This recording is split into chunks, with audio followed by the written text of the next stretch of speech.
Hello, hello. Okay, this is just like a little impromptu thing or rant or whatever, no script, so it's gonna ramble.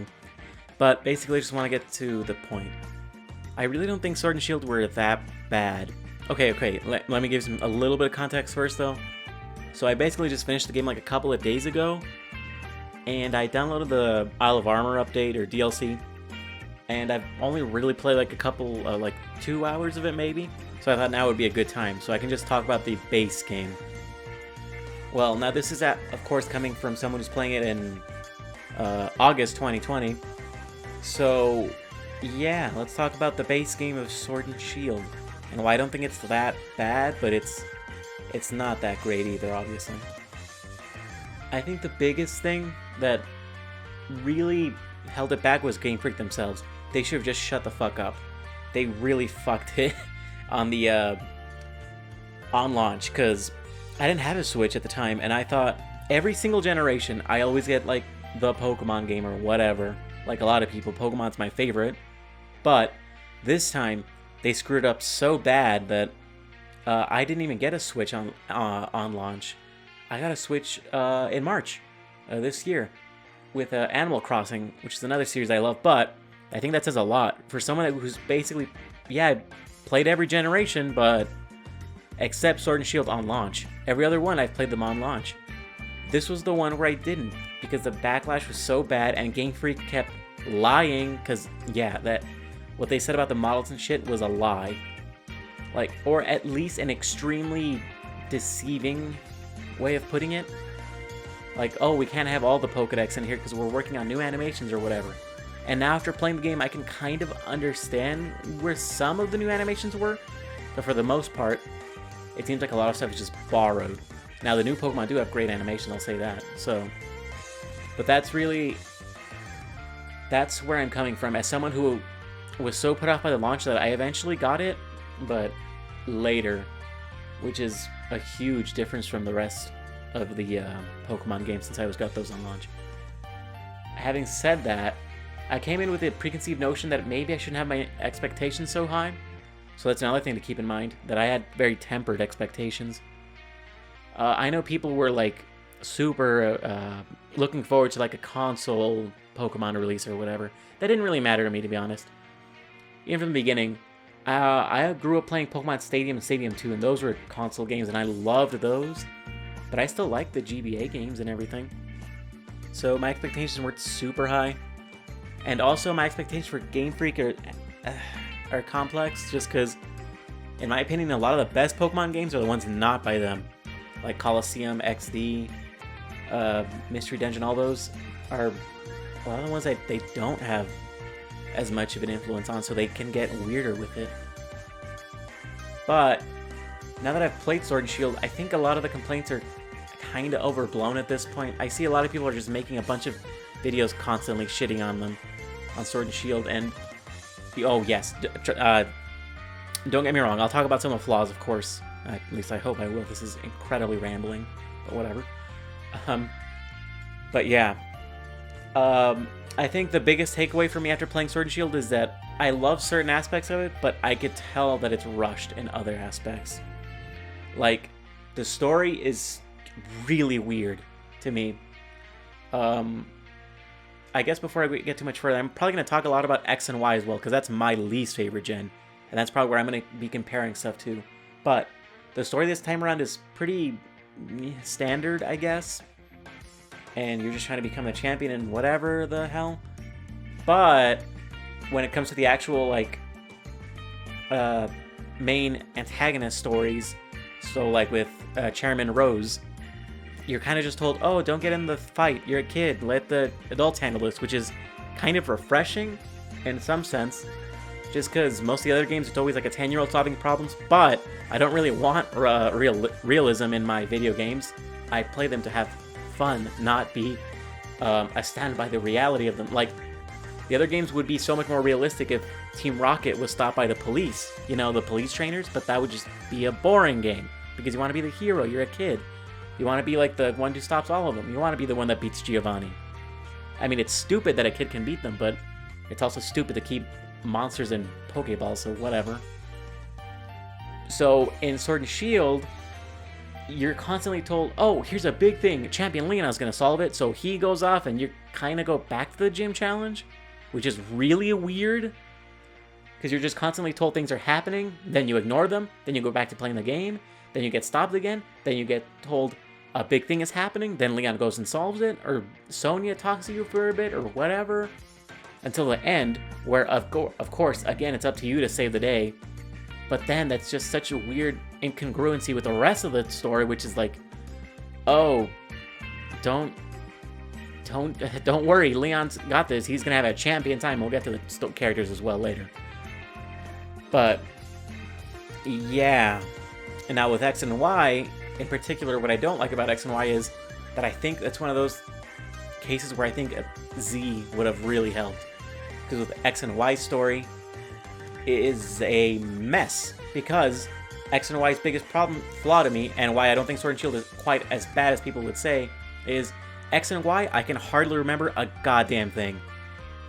I remember how forgettable Diantha is.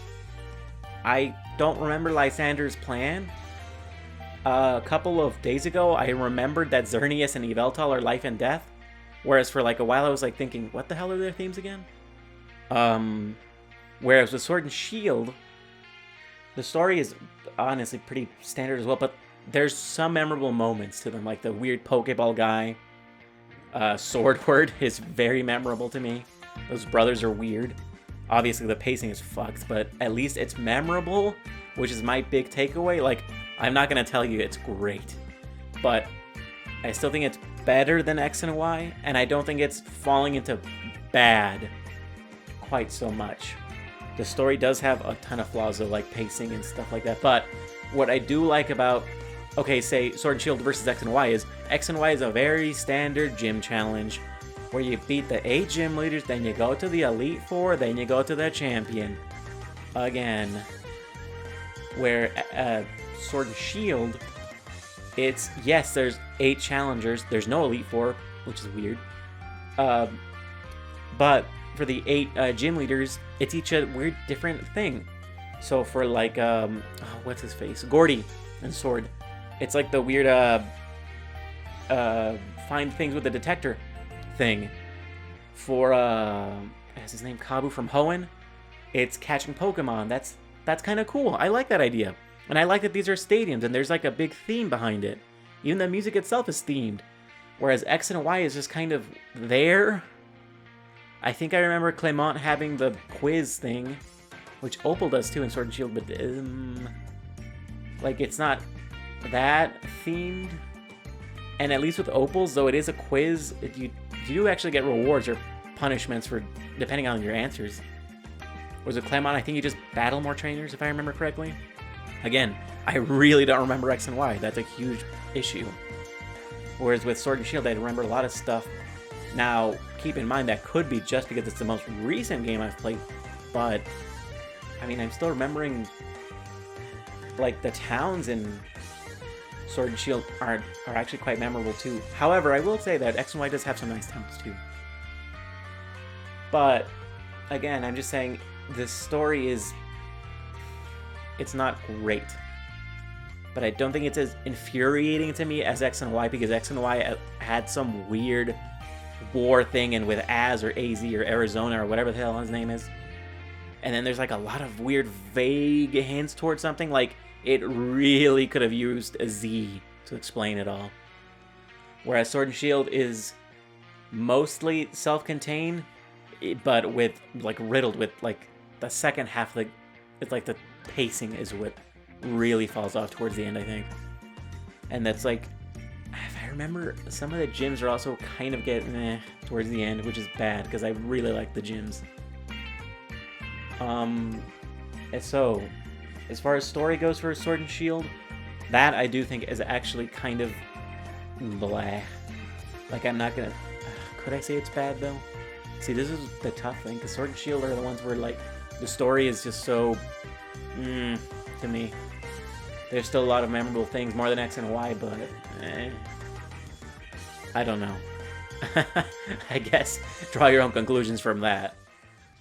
Okay, so now next up on this ramble, which by the way, I literally have nothing in front of me, so I'm just talking into a mic and just spitting things out. Let's talk about characters, actually. Because I just remembered Leon. I hate Leon. As a champion, like, he looks cool, but oh my god, like, he's just so obnoxious to me. Like, I know people might not like Hop, and I constantly thought his name was How, because I kept thinking of Sun and Moon. But Hop has character development, and he changes through the course of the game. I like that. I like that he doesn't fucking really stick with what he is. He eventually changes it up. He wants to be a Pokemon professor. That's kind of cool. But with Leon, it's just champion, champion, champion. You're gonna have a champion time. Oh, champion this, champion. Just shut up. Just shut the fuck up. Oh my god. Is it... I hate that fucking... Oh, and then he's always trying to go solve everything and solve everyone's problems. He's the invincible champion and then he just loses. Like, I don't know. I guess it also doesn't help that he's a Charizard. I just hate the weird Gen 1er bias. But with Leon, his entire character is he's the champion and we're gonna have a champion time. There is... Oh, I forget. He also has that stupid quirky anime bullshit where... oh, here's my character quirk. And he, like, can't... He's bad with directions. There, that's his fucking quirk. Wow, great. It's just like Barry in Platinum. Oh, I'm gonna find you 1 million Pokédollars for... Shut up. I really also don't like Barry. Just because I hate those one-note characters where, here's my anime quirk, everybody. And that's their entire character. But after Leon, we have Hop, who at first I didn't really like because he was almost bordering on Leon, where it's like, this is the first page of my legend. This is where my legend begins. This is blah, blah, blah. Legend, who cares, who cares? But as the game goes on, he sees everyone around him is doing better than him, and he starts to get kind of depressed, and he really starts to lose it towards the end. Like he doesn't go insane, but he's just actually becomes sad. And I really enjoy that. Like, he really desperately is trying to be something that he's just really not going to catch up on. And he eventually realizes it and changes his path. That's cool. Now, as for the other kind of rivals, I guess, with Bede, that's how I always pronounce it, Bede and Marnie. I love both of them. They're actually both really cool. I think Bede is probably... it reminds me of Silver, actually, which is awesome, since Silver is my favorite. Hop is the real rival, but Bede is the one I think of more, just because he's just so despicable in such a lovable way. He's just one of those haughty assholes. It's like, oh, I can't believe my Pokemon were beaten by you. Kind of annoying British character. But he's actually just such an asshole. And his theme is awesome. I really can't not mention the music in this game. I'll mention that eventually. But Bede is super dickish. He's hateable. But he's also likable because of that. And eventually he becomes a fairy-type gym leader, which I'm kind of okay about. I mean, it's cool that he doesn't even get redeemed. He's still an asshole, which I like.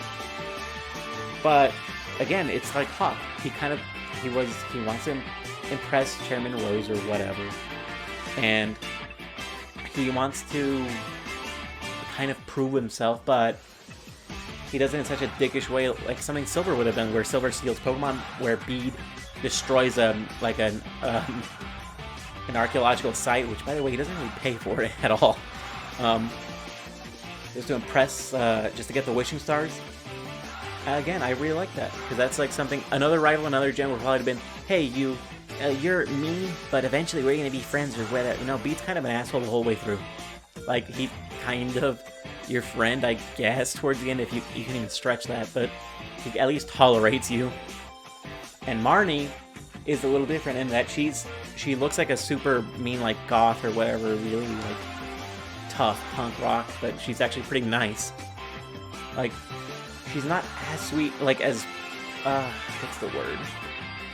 It's, like, overly sweet, like X and Y again, I'll remember that. Like, with X and Y, you have, like, 5 friends, if I remember, and they're, like, almost all forgettable. I remember Shauna, mostly because I'm pretty sure a hentai artist made her. Like, that design is just begging for dojins. Tierno is the fat one that dances. That's his character again. That's his only trait. He's fat and he dances. He has a corkfish. Trevor, I just remembered his name just now, because I always called him Justin Bieber because of the weird bowl hair. And the rival. I guess there's only 4 friends, or is it? I guess there's only 4, I can't remember. But yeah, you have more friends there, and they're all fairly forgettable.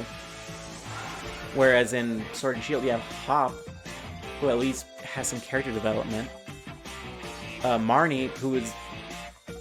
Oh yeah, I didn't really touch too much. I forgot to talk about Marnie and Team Yell. Their relationship, I also like that, Team Yell. They're not really a team. They're literally just like football hooligans, which I like. I like that a lot about Team Skull, actually, from Sun and Moon. I like that they're not like a big criminal organization. They're just kind of stupid punk teenagers with nothing to do with low self-esteem. As opposed to, again, X and Y, like Team Flare. I hate Team Flare. Like, I know maybe it's not fair to say Sword and Shield isn't that bad by comparing it to X and Y, but I always compare things to X and Y in terms of how bad they are with Pokemon. Because my expectations are tempered because of X and Y. Because Team Flare, like, their deal is making the world beautiful, if I remember, for abstract reason. Like Lysander, and there's like a story, but I don't remember, so it's pretty forgettable. Like, if I can't remember the fucking story, it's forgettable.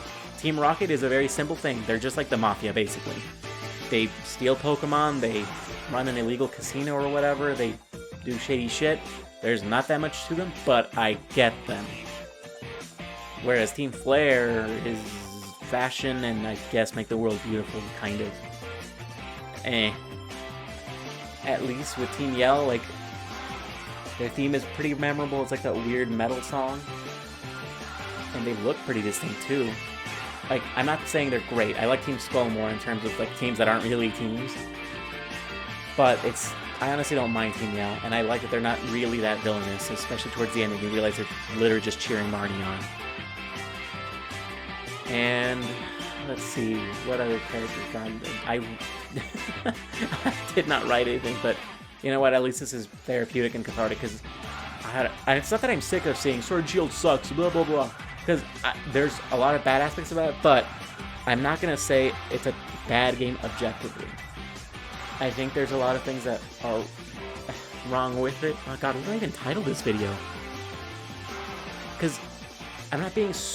like, it's tough, because I'm almost middle of the road. But I'm not going to go so far as to say I dislike Sword and Shield, because I actually had a lot of fun with it. And I was also very frustrated by it. Oh, actually, let's talk about another frustration in terms of characters. Sonia. Professor Magnolia, or whatever the fuck, is... she's there, old lady. She's about as memorable to me as Professor Elm, so not very. Sonia, on the other hand, is memorable, but only because she's basically like a roadblock. Like, every time her stupid theme would appear, I already knew I'm gonna get lectured about the history or whatever, and it would be cool if the history was interesting. But it's like vague heroes and whatever. Like, I do not like Sonia that much, just because every time she shows up, like, as a character, she herself is kind of endearing, and that she's emulating her grandma kind of begrudgingly at first, but eventually she finds it fun and leans into the role. So it's kind of like the opposite of Hop. I almost said how.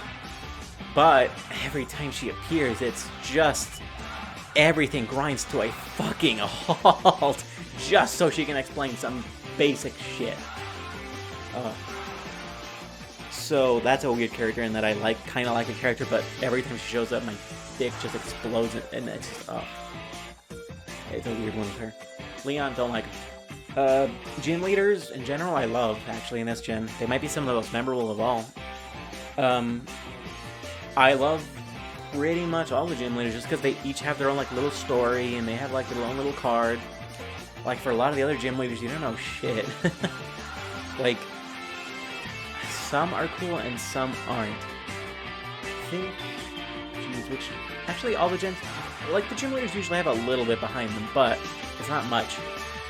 I think a cool one is Crasher Wake from Diamond and Pearl. And I'm not the biggest fan of Diamond and Pearl. I think Platinum is such a big step up from Diamond and Pearl. Actually, I guess it's Gen 4. It's actually pretty decent in general just because of Platinum. But, I mean, I'm losing my track already. Crasher Wake, he's like a wrestler. That's pretty cool, because he's like the water type gym leader, but he's not a swimmer, because that would be so obvious. Nessa is another water type, but she's kind of a model. And her theming is very nautical, but it's not like super, like, water. And you also know that she's like the model thing that's not like a super connected. That's cool. And her gym has like the water puzzle, which is again fun. And so a lot of the gym leaders are kind of like that. Like Milo, like again the missions hurting Wooloo's. That's cool because you can imagine him doing that. The characters, like the gym leaders themselves, have character, which I like. Like part of that might have to do with the 3D though, because in the other games they have a bit of character, but you can't really tell. Like Chuck and Cyanwood. Like when you talk to him, is he gruff? Like how would you imagine? Because it's just text with him, obviously, in like Soul Silver, or Gold Silver and Soul Silver Heart Gold. But in this, to get a little bit more chance, just because it's 3D and they move around a little. And oh yeah, we have to get to the animations at some point, of course. But I really like the little touches of personality they have. Like Gordy, he's like a weird kind of a show-off fashion guy, kind of. Like when you beat him, he says, "Oh, I just want to crawl in a hole." It's not, "Oh, you beat me, congratulations, blah blah blah, you're so good." No, he feels like a bit of like embarrassment, which is nice. He congratulates you later, but like I like stuff like that. Not like, "You beat me, congratulations." Like when you beat Whitney in Silver. I remember when I first beat her, I was like, "What? I don't get a badge?" So you have to like walk away and it's like, "Oh, you made Whitney cry, don't worry." And then she eventually gives it. I love that. Because that's just, you get a little bit of insight into Whitney. Like she's kind of a crybaby and a bitch, kind of. Alright, Gordy, like when he sends out his Pokemon, without saying anything, you see his weird like diva stance where he's like stands like with his back facing. That's cool. I like that. Like little things like that are the things that I look for. It's like the little details in games that really get you going. And a lot of the gym leaders in this gen, I feel, have them. Like the fighting type. See, I'm bad with names. B. She has like that weird stance she does. She does like weird karate stances. That's cool. Opal is also very nice because like even her character design, she's like just an old woman, but somewhat elegant, but you can still tell that she's like old, like she's like bending over almost like an actual old person would. And it's just little things like that which I like. Just maybe they don't even have to say anything, but they're just, you get it from the animations, from their designs, and a lot of times like from their gyms. Like Opal again, she's the fairy type user, so she's kind of tricky. Her questions are weird, they're misleading. And you can see like little subtle animations with her, like when she sends stuff out or like a big hit, you see like her pupils dilate. So that's the characters for... I'm trying to think of... Oh, actually, Chairman Rose and what's-her-face, Evil Lady. Oleana, is it? This is where the characters actually also falter. So it wouldn't be fair to me just to paint a rosy picture here. Well, Chairman Rose is... weird. Like, I just, I don't, I think my problem with Chairman Rose is the exact same problem I had with Lysander from X and Y. Like, their mission is just very vague. Like, Lysander wants to blow up Kalos or something for beauty or whatever or something. There you go, that's my analysis, because I can't remember because it's not memorable. Now with Chairman Rose, I will tell you this one I do remember because I played it so recently, but with him, he was like an energy crisis 1,000 years in the future, but like, it just doesn't make any sense logically. Like, I don't need explicit logic in my Pokemon game for Chinese children, but so there's like an energy crisis. Yeah, that makes sense. That mirrors our world in which we're having a lot of problems with the environment and energy solutions and renewable sources.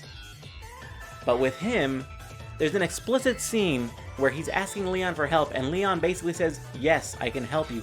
Just wait a day, so the championship cup can end," or whatever. And you're thinking, yes, just wait a day. Because, like, Chairman Rose, his big problem is finding he thinks in 1,000 years that the region's, like, Galar is going to lose out of energy, or what. It's not that properly explained, but I think it's just, like, in general, he's worried about energy and renewable sources, I think. Kind of. And that's a big problem because that's very vague. And why can't he wait 1 day? I understand that scientists and stuff in just like the real world, where we have to act now, but Leon literally just says 1 day. That's all he needs, 1 day, and he'll work with him.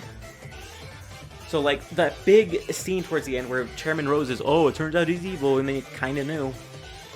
Like, it doesn't make any sense at all. Obviously, all Pokemon, like, plots or whatever are nonsensical, but this one, in the terms of basic logic, I don't understand. Like, I kind of get I understand Chairman Rose more than Lysander, because Lysander makes no sense to me. I don't remember anything.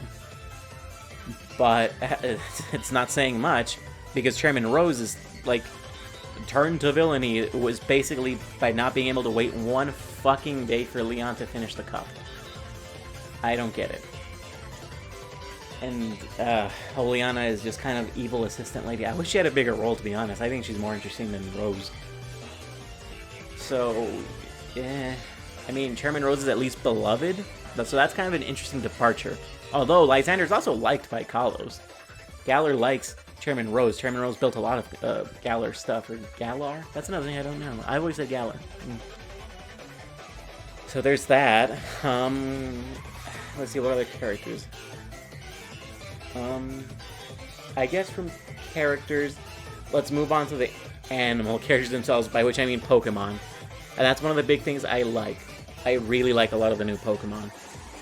I think that there's more here than in X and Y, because X and Y I think still has the smallest Pokedex, which, I don't know. X and Y has a lot of forgettable Pokemon. But Sword and Shield, from what I've seen, I love pretty much all of them, I would say. Like, not all of them, but most of them. Like, I hate Inteleon. I'm sorry if you like him, but I hate him. He is so creepy. I do not understand his weird Hot Topic Jack Skellington thing. Like, it's just so spindly and disgusting. Trying to think of other things I didn't like in terms of Pokemon designs. Like, I loved a lot of them, to be honest. I like all the new Galar forms. I like how there's evolutions for Galar stuff. Oh, actually, in terms of Pokedex, but I don't know how I fucking forgot, but the big controversy of course, excluding so many, this, of course, is actually one of my biggest issues with it. Because, yeah, I'm playing now, and where there was a big update that added a bunch of Pokemon, but I really don't know why they couldn't have all of them.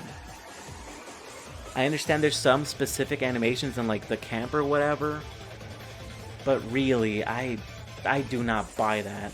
Where it's just like, oh, okay, I buy the narrative that they didn't have enough time, because Pokemon games are basically in a schedule now because of the anime and the movies and the TCG and the merchandising.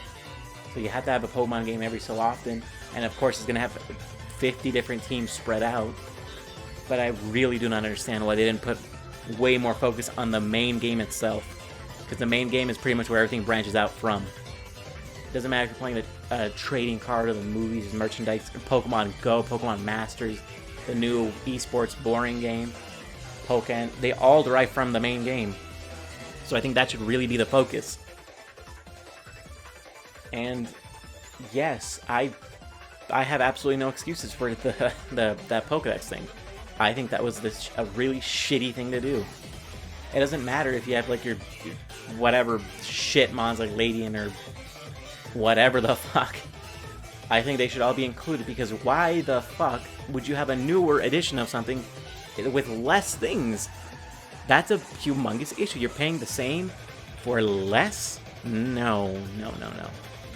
Like, yeah, we get new Pokemon and new regions and stuff, but it's not like that doesn't take a genius mind to like program new Pokemon. It's not even programming. They basically already have it. It's basically almost like a template. You put the design, you put the thing, you put the moves, there you go. And I understand there's merchandising and all that stuff for the new things, but I really... the national thing is bad. I think that is genuinely the thing I like the least about Sword and Shield. Boy, this discussion has turned out more negative than I thought.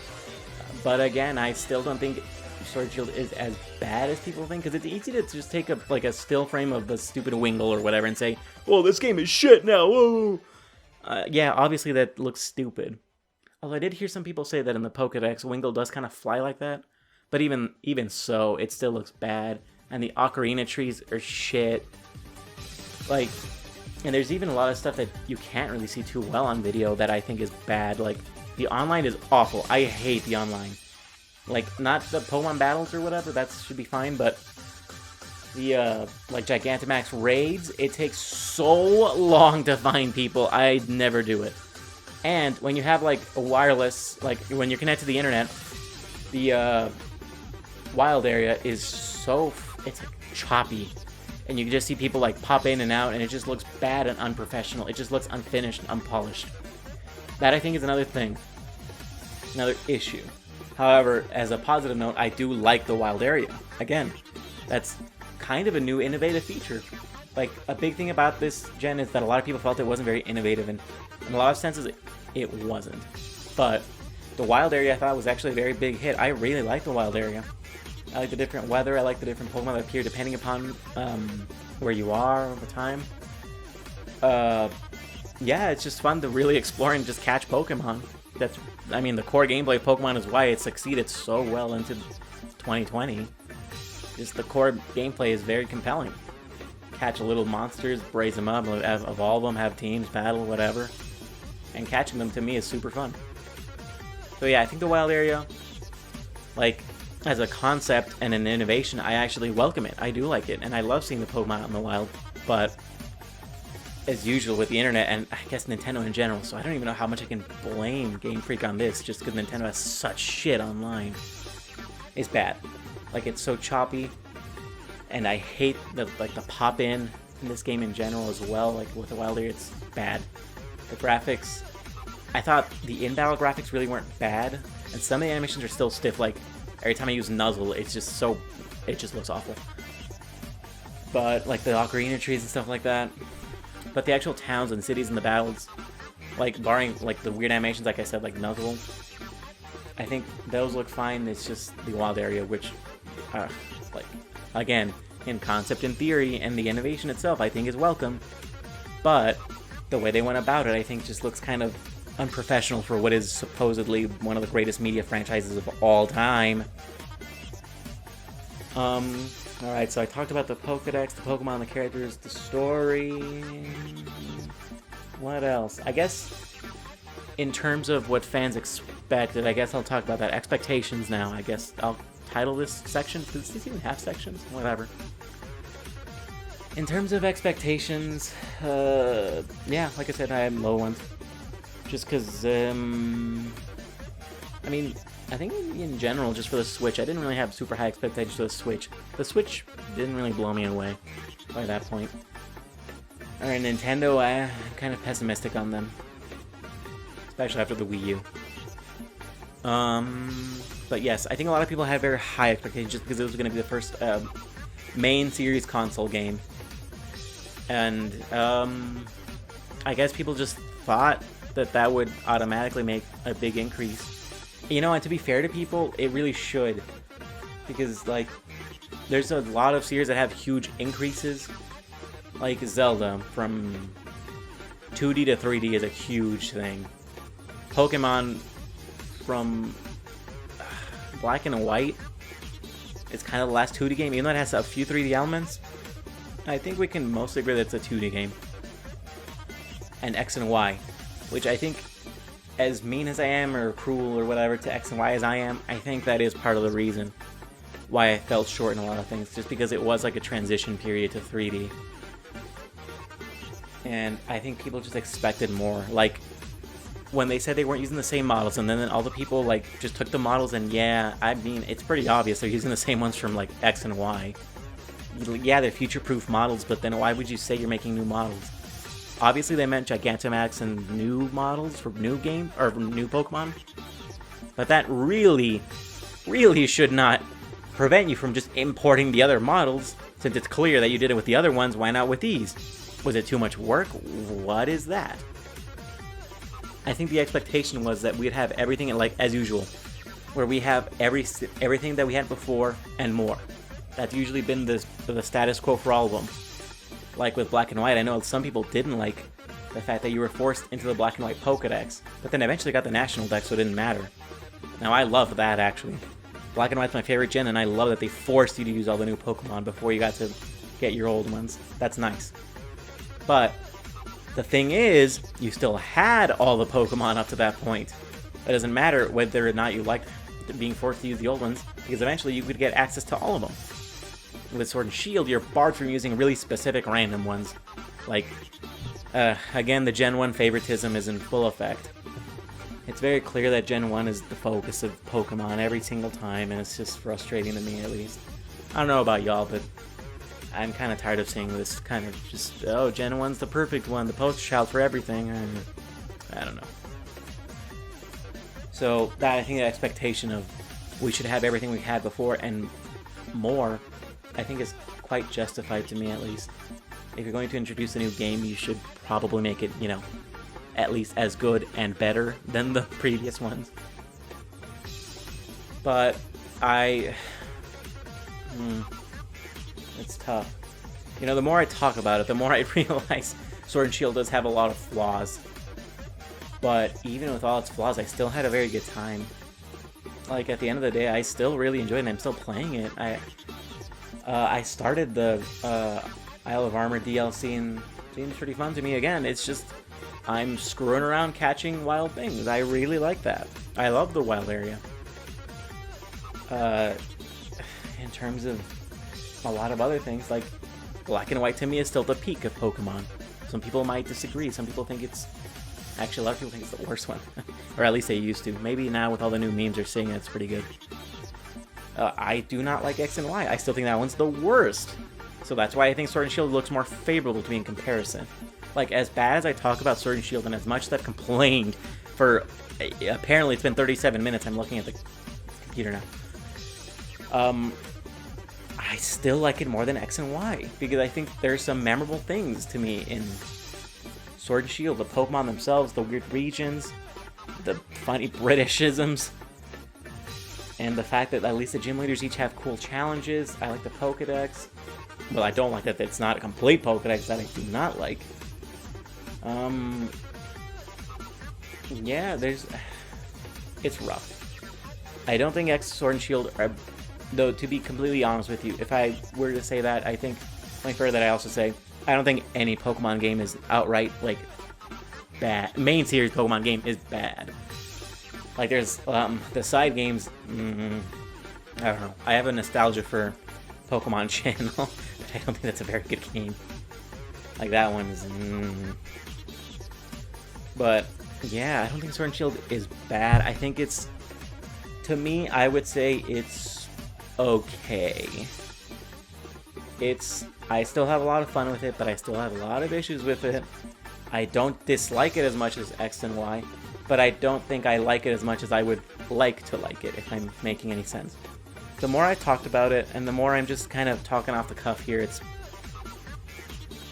become apparent to me that I don't know if Game Freak is lazy or just complacent or actually intelligent. Because at the end of the day, I still bought the fucking game. It's still a very good selling game, and if you look at the Pokemon sales and totals, it's still very good compared to like almost any of the other games, so it's clear that people still bought the thing. And if you're selling something for a price and you're getting away with it and you're not doing that much work, as a business, would it not behoove you to continue that? I don't think long-term that's viable because people do get angry. Like, you can swindle someone out of their money like once or twice, but they'll catch on. But yeah, I think, yeah, probably wrap it up since it's 40 minutes of me incoherently babbling. Yeah, you know what, in short, I like a lot of the characters. I don't like Leon. Chairman Rose is weird. Team Yell I kind of like, actually. I like the rivals a lot in this game. I like a lot of the gym leaders too, because they all have their like little cards you can learn more about them, and their gym challenges were fun. I love the Galar Pokedex, like the actual new Pokemon themselves. I love them. I really like a lot of the new weirdo designs. I'm one of those people that doesn't really, like, I don't care if they're not like animals. Why would I give a shit? Why do I want just boring animals in a game? I want weird things. Animations. Some are like some of the actually. On the topic of animations, I think some of the new Pokemon have some really cool animations. Like what's his face? Poltegeist. I like how he like goes under and all over the place with the T. I like that. Like the new Pokemon clearly have very much better animations, but I think some of the older ones that was just like a copy paste from X and Y, like Arcanine, where it's just standing there, or Xatu, which I hate the flying types, what they did to them since X and Y, where they're just like constantly flapping even though it looks awkward, or they're just flying and floating in midair. Graphics, again, I think for the most part, I think they're fine, except when you go to the wild area where it's just ocarina trees, and that is inexcusable. I don't think that's good at all.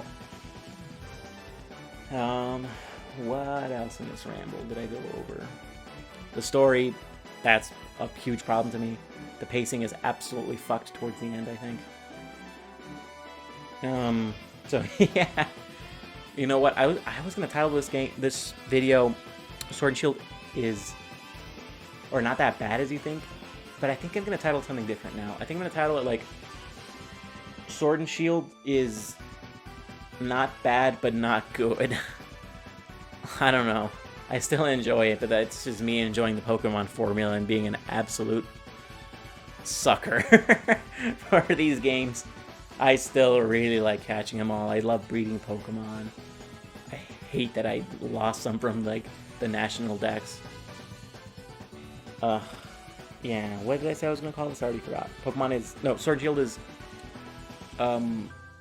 okay but not great or something. I'll look at it back. Anyways, that was this 40-something minute rant that will probably get like 2 views. Okay, that's what I have to say. Have a fantastic day, everyone. Thanks for listening. Bye.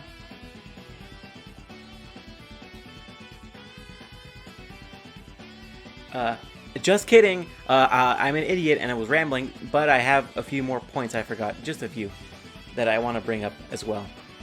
On the terms of animation, I do not like the cutscene animations for humans, and that's actually not even Sword and Shield alone that's been doing that. I don't like them in Sun and Moon, and I don't like them in X and Y because it's the exact same problem.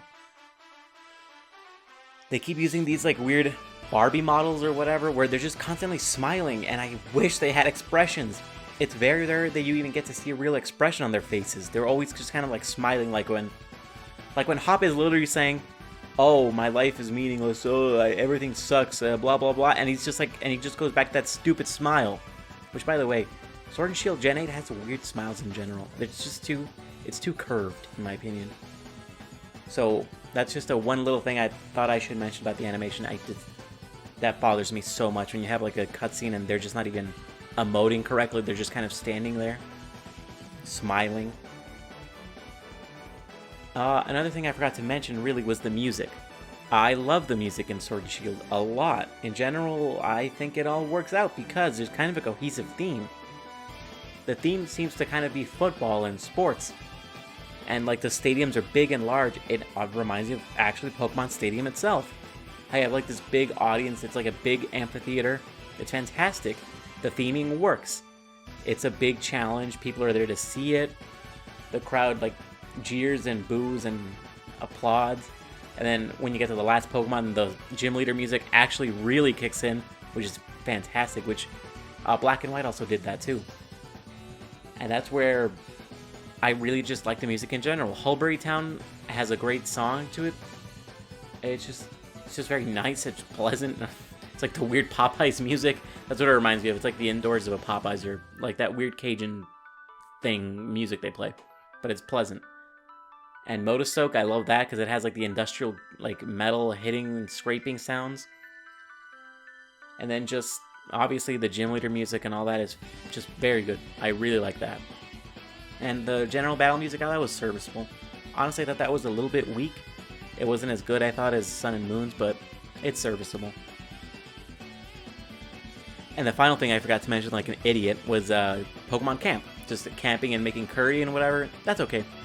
I think you know, the one thing I really do like about X and Y was Pokemon on me. I love petting my Pokemon and like playing with them and feeding them. Like, oh, I love that because like, let's say you have a Goodra and you pet it and it like your hand gets all sticky and slimy on it. That's awesome. It just gives it so much personality and character, and it makes them more realistic. Like if you have an electric type and it has like a shocking part to it, you like your hand would get zapped. And that is not here. So that's why I think Pokemon Camp is okay, because you get to see them play and move around like your whole team instead of just like one-on-one. But I really am more interested in just like actual physical interaction with Pokemon, so they seem more realistic. Like if I touched a muck, my hand would get like poisoned. Or like an ice type would freeze me, or just petting something.